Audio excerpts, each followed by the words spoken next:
You know what's exhausting? Having the same conversation 3 times. Once when it actually happens, again an hour later when you replay every word you said, and a third time at 3 in the morning when you suddenly remember that one thing you shouldn't have said. If that's you, this isn't overthinking. It's something your nervous system learned a long time ago. The conversation is over. They've moved on. They probably forgot about it 5 minutes after it ended. But you're still there, replaying every sentence, analyzing every pause, dissecting every facial expression. Did that joke land wrong? Did you talk too much? Did that comment come across as rude? Did they seem annoyed? Did you say something stupid? The conversation might have lasted 10 minutes, but you're going to spend the next 3 hours reliving it, rewriting it, mentally correcting every mistake you think you made. And here's what makes it worse.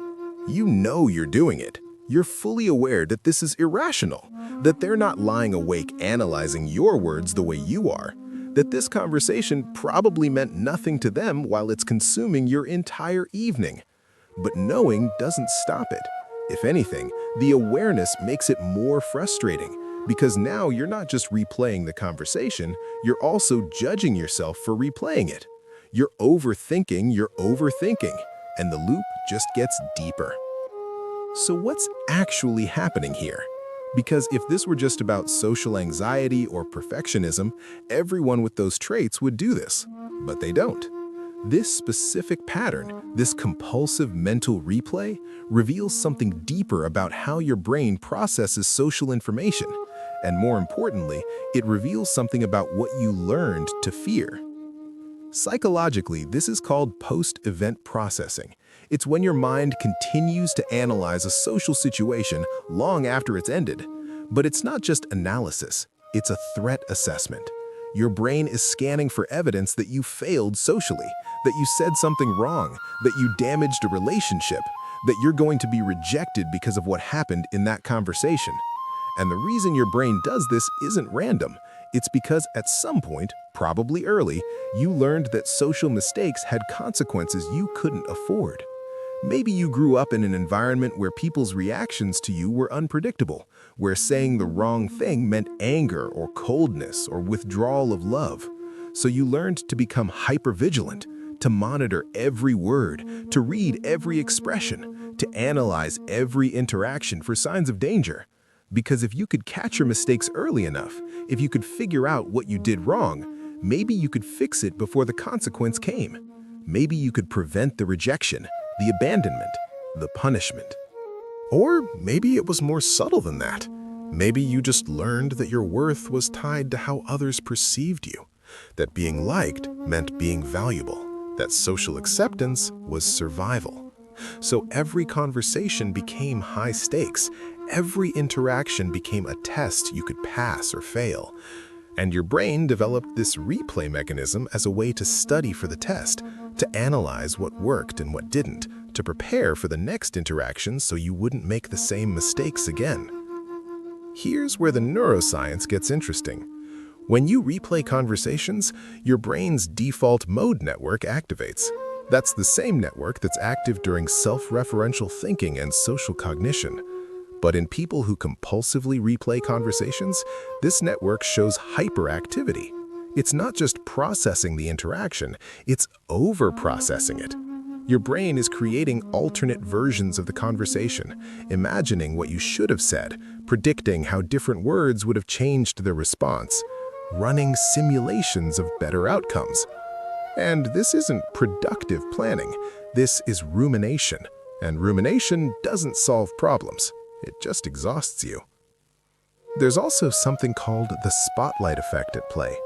Research shows that people dramatically overestimate how much others notice and remember their behavior. You think everyone's paying attention to your words, your tone, your expressions, but they're not. They're mostly thinking about themselves, about their own words, their own concerns. That awkward thing you said that you've replayed 50 times, they probably didn't even register it. But your brain assumes you're the center of everyone's attention because that's how it feels from the inside. So you analyze every detail as if it matters deeply to everyone, when really, it only matters deeply to you. Maybe you've also noticed how this pattern affects your presence in actual conversations. Because when you're constantly worried about how your words will be perceived, about what you should and shouldn't say, you can't fully engage. You're performing, you're monitoring, you're already thinking about how you'll analyze this later instead of actually being here now. So conversations feel exhausting because you're having them twice, once in real time while trying to say the right thing, and again afterward while punishing yourself for everything that wasn't perfect. Research shows that people who replay conversations often have high levels of rejection sensitivity. Your nervous system is primed to detect even subtle signs that you're not being accepted.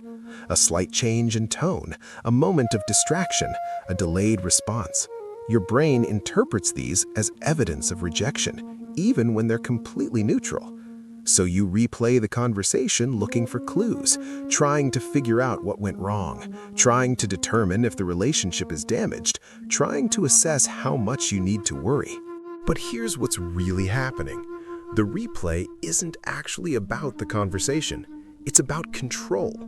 When you replay something, you're trying to make sense of it, trying to find the pattern, trying to figure out the rules so you can follow them better next time. Because if you can understand exactly what you did wrong, you can prevent it from happening again. You can control how people perceive you. You can manage the outcome. Except you can't.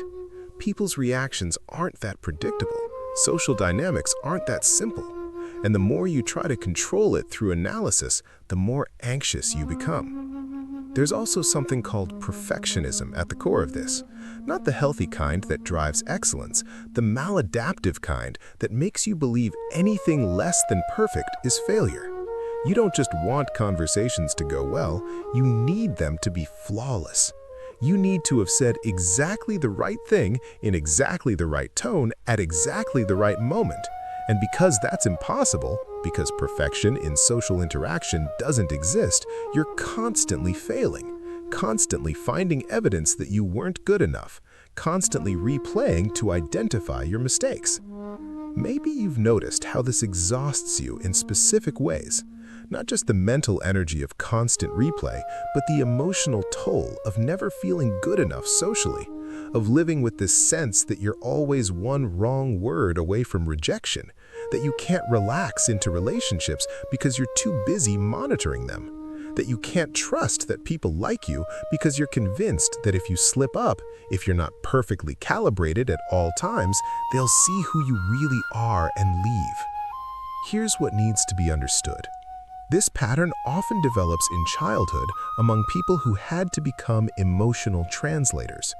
Maybe you had a parent with unpredictable moods and you learned to read micro-expressions to predict what was coming. Maybe you were bullied and you learned that the wrong words could make you a target. Maybe you were sensitive and empathetic and you absorbed everyone's reactions so deeply that you felt responsible for them. So you developed this hyper-awareness of social dynamics, this ability to read between lines, to detect subtle shifts, to analyze interactions with forensic precision. And in some contexts, that's a gift. But when it turns inward, when it becomes self-monitoring instead of other awareness, it becomes torture. Psychologists call this social metacognition. It's thinking about your own thinking in social contexts. And a little bit of it is healthy. It's how we learn and grow socially. But when it's constant, when it's compulsive, when every interaction gets replayed and analyzed and judged, it stops being growth and starts being self-punishment. Because you're not replaying to learn. You're replaying to confirm what you already fear, that you're socially inadequate, that you don't know how to interact properly, that people tolerate you but don't actually enjoy you. Maybe you've also noticed how this affects your relationships.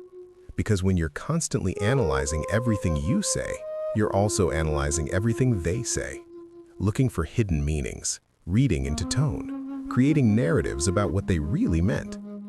And sometimes you're right. Sometimes your sensitivity picks up on things others miss. But often, You're seeing rejection that isn't there, creating problems that don't exist, turning neutral interactions into evidence of failure. Here's the hard truth.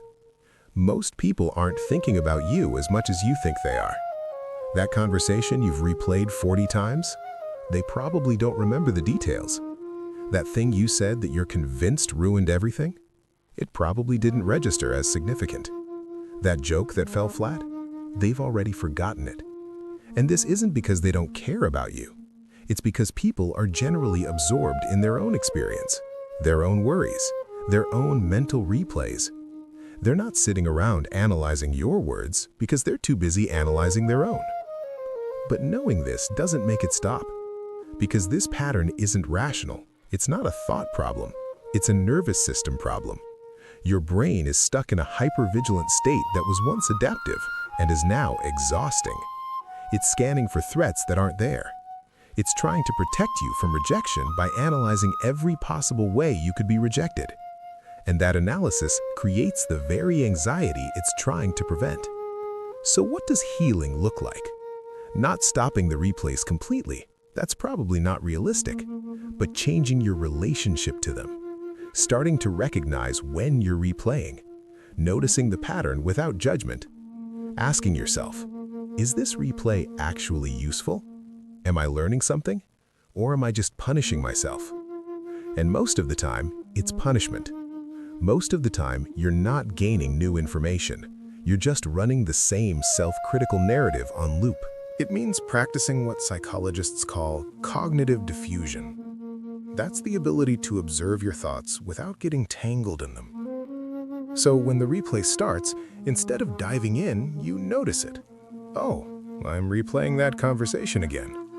And then you choose whether to engage with it or let it pass. Not suppressing it, not fighting it, just not feeding it with your attention and energy. It also means addressing the underlying belief that drives this pattern. The belief that you need to be perfect socially to be acceptable, that one wrong word will destroy relationships, that people's love and acceptance of you is contingent on you never making mistakes. Because that belief is what makes the replays feel so urgent, so necessary. If you truly believed that people could handle your imperfections, that relationships could survive awkward moments, that you were fundamentally acceptable even when you said the wrong thing, the replays would lose their power. Here's what also needs to be said. Your sensitivity, your ability to read social situations, your awareness of nuance, these aren't flaws. They're gifts that got weaponized against you. You have a sophisticated understanding of human interaction. You pick up on things others miss. You're attuned to emotional undercurrents. And in the right context, that's beautiful. That's what makes you a good friend, a thoughtful partner, someone people feel safe with. But when you turn that sensitivity inward, when you use it to monitor and judge yourself, it becomes a weapon that causes more harm than protection. Maybe what you need isn't to stop being sensitive. Maybe you need to stop being so hard on yourself, to extend the same grace to your own words that you extend to everyone else's. To accept that you're going to say things that don't land perfectly, that you're going to have awkward moments, that you're going to misspeak or misread situations. And that's okay. That's human. That's not evidence that you're fundamentally broken. It's just evidence that you're a person navigating the impossibly complex world of human connection. And maybe you also need to hear this. The people who love you aren't keeping a running tally of your social mistakes. They're not analyzing your words the way you are. They're not waiting for you to slip up so they can reject you. They chose you with all your awkwardness, with all your imperfect words, with all the things you think disqualify you. They chose you anyway. And the conversation you're still replaying 3 days later, they've moved on. Not because they don't care, but because it didn't carry the weight you think it did. So maybe the question isn't, how do I stop replaying conversations? Maybe the question is, what am I really afraid of? What rejection am I trying to prevent? What abandonment am I rehearsing for? Because the replays are symptoms. The real issue is the fear beneath them, the belief that you're one mistake away from losing everything. And until you address that fear, the replays will continue, because your brain is trying to protect you from something it believes is coming, and no amount of analysis will make that threat feel less real. You are not your awkward moments. You are not the sum of every imperfect thing you've ever said. You are not the character in the replay your brain keeps showing you. You're the person who cares enough to want to do better, who thinks deeply about connection, who values relationships so much that you're terrified of damaging them. And that care, that desire to get it right, that's not a flaw. That's proof that you're trying, that you're human, that you're worthy of the very acceptance you're so afraid you'll never receive. If this resonated, if you recognized yourself in this pattern, leave a comment. What conversation are you still replaying? And if you want more of these deep dives into the patterns that exhaust us, subscribe, because we're not done yet. So maybe the question isn't, how do I stop replaying conversations? Maybe the question is, what am I really afraid of? What rejection am I trying to prevent? What abandonment am I rehearsing for? Because the replays are symptoms. The real issue is the fear beneath them, the belief that you're one mistake away from losing everything. And until you address that fear, the replays will continue, because your brain is trying to protect you from something it believes is coming, and no amount of analysis will make that threat feel less real. You are not your awkward moments. You are not the sum of every imperfect thing you've ever said. You are not the character in the replay your brain keeps showing you. You're the person who cares enough to want to do better, who thinks deeply about connection, who values relationships so much that you're terrified of damaging them. And that care, that desire to get it right, that's not a flaw. That's proof that you're trying, that you're human, that you're worthy of the very acceptance you're so afraid you'll never receive. If this resonated, if you recognized yourself in this pattern, leave a comment. What conversation are you still replaying? And if you want more of these deep dives into the patterns that exhaust us, subscribe, because we're not done yet.